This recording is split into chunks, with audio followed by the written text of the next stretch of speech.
Nesse domingo tem Fluminense e Nova Iguaçu. Chegamos à 10ª rodada do Campeonato Carioca, surpreendentemente ainda com chances de classificação para as semifinais. Então vem comigo para ficar por dentro de tudo dessa partida, horário, prováveis escalações, onde assistir. O meu nome é Julia Cunha e esse é Dominada pelo Flu, então solta logo a vinheta.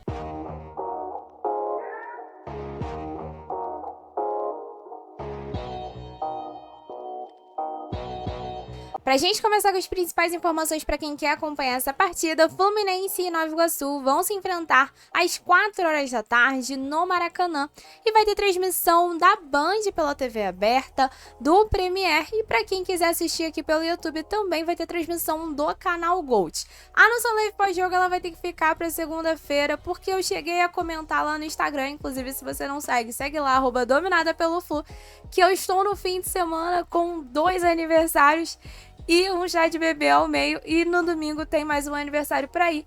É em outra cidade, como eu não sei quando eu vou conseguir chegar em Petrópolis, não confirmei um horário, vou deixar o horário então para segunda-feira, às 5 horas da tarde, que é aquela nossa live, horáriozinho padrão. Então vamos agora para falar sobre a partida ali, prováveis escalações. Mas antes, já deixe seu like se você é fã do Fluminense e tá curtindo esse vídeo. O Fluminense tem 2 desfalques para essa partida, Thiago Silva e Ganso.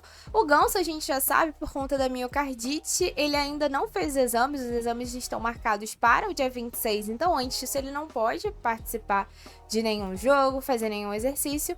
E o caso do Thiago Silva sai do Fla-Flu com dores, e segue com dores, então deve ser preservado, tanto pelo que coloca ali o GE, como também pelo que indica as próprias palavras do Mano Menezes na coletiva de imprensa do Fla-Flu, dizendo ali que o ano passado, quando a gente acabou forçando a permanência do Thiago Silva no jogo da Libertadores contra o Galo, isso prejudicou o Thiago, né, fez com que a gente ficasse muito tempo sem Thiago Silva depois, então a ideia é não correr esse risco, né, tanto que ele sai ao final do primeiro tempo, né, ali no intervalo por conta dessas dores e deve seguir sendo poupado até que tenha 100% de condições de entrar dentro de campo.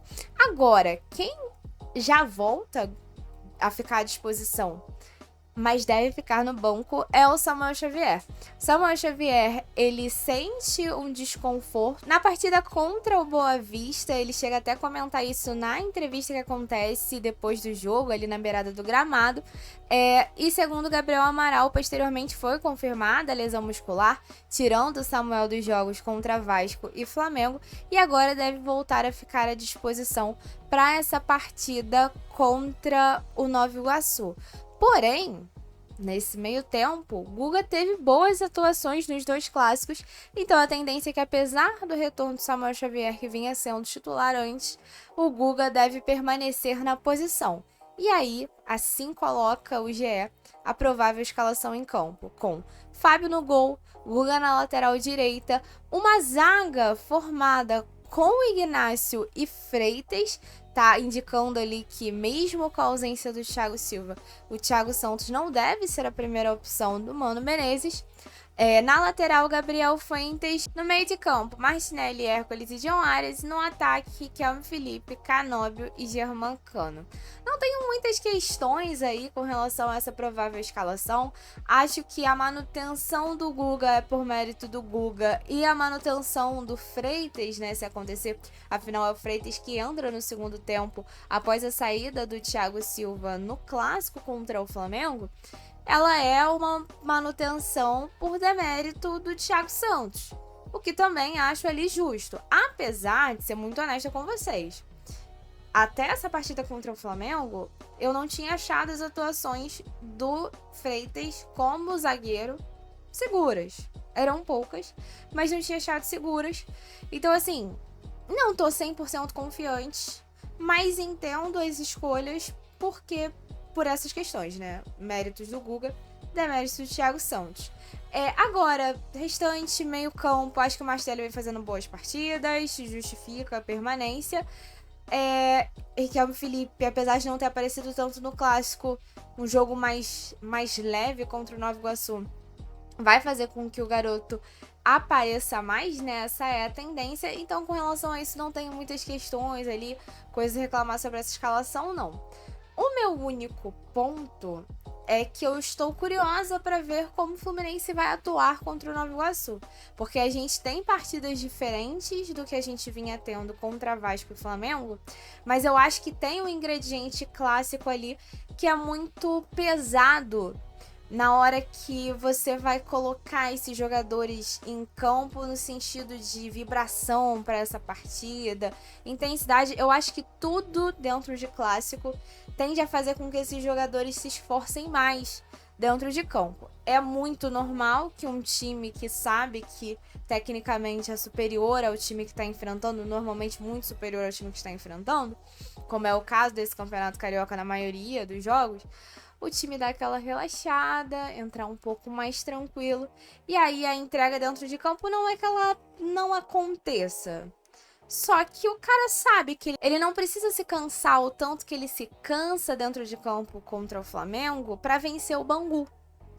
Então, não é que ele não vai vencer, não é que ele não quer vencer, não é que ele não vai se entregar, mas ele sabe que ele não precisa se cansar tanto assim. Eu acho que um bom exemplo até para quem viu o clássico desse sábado, entre Flamengo e Vasco, você vê que o Flamengo entende a facilidade que teve contra o Vasco no primeiro tempo, com a vantagem do placar, no início do segundo tempo já entra um pouco mais descansado. Vasco começa a ter mais vez na partida e peraí, opa, o jogo tava fácil, mas não tá tão fácil assim, vou ter que correr um pouco mais. E enfim, pelo menos eu faço a leitura dessa partida dessa forma. E acho que é muito natural. Só que o problema é que o Fluminense jogando sem colocar esse ânimo e essa disposição toda em campo, os resultados não estavam vindo. Então eu tô muito curiosa como vai ser essa partida com o Nova Iguaçu. A gente sabe que ali dos pequenos é um que consegue um pouquinho mais de resultado, né? Nova Iguaçu e Volta Redonda. Mas vamos ver ali, porque acaba sendo uma equipe que você sabe que o Fluminense é superior tecnicamente. Então, estou muito curiosa para saber se vai ter uma disparidade ali muito grande do que foram as atuações nesse clássico para esse jogo. E é claro qual vai ser o resultado também, porque eu acho que esse clássico ele ajuda, esses dois clássicos eles ajudam a iludir muito a galera. Então quero ver se pelo menos a gente vai corresponder também em resultado contra uma equipe menor. Mas vamos então à provável escalação do Nova Iguaçu. Para falar do Nova Iguaçu, vale contextualizar que hoje o Nova Iguaçu briga com a gente para uma vaga ali nas semifinais do Campeonato Carioca, tem 13 pontos na tabela, vem de um empate sem gols contra o Volta Redonda. E aí, por que eu tô contextualizando isso? Porque é um time que com certeza vai com força máxima em campo, porque quer essa vaga para a semifinal também. E com isso, o lance coloca a seguinte provável escalação: Lucas Mascoli no gol, Ian Silva, Gabriel Pinheiro, Renan e Ramon Pereira, Fernandinho, Igor Guilherme, João Lucas e Xandinho, Vitor Rangel e Andrei Dias. E o árbitro para essa partida será o Yuri Elino Ferreira da Cruz. Falei que o Nova Iguaçu vai com força total, mas a gente sabe que a obrigação está do nosso lado. Afinal, a gente está falando aqui sobre um campeonato extremamente fraco, onde um time que em 9 rodadas tem 5 empates e o mesmo número de derrotas que de vitórias, que são 2 derrotas e 2 vitórias, tá brigando para ir para semifinal. No 11 pontos só. Então, assim, cara, o campeonato é fraco. O Nova Iguaçu, por mais que seja mais forte ali do que os menores, não compete a nível do Fluminense. Não pode ser esse o nosso nível de competição. Então, caso o resultado não seja vitória nem empate, não esperem que eu venha aqui normalizar essa situação não, tá? Não esperem. Fica aqui pelo canal que vai ter mais conteúdo e eu te espero pra nossa live pós-jogo na segunda-feira às 5 horas da tarde. Tamo junto!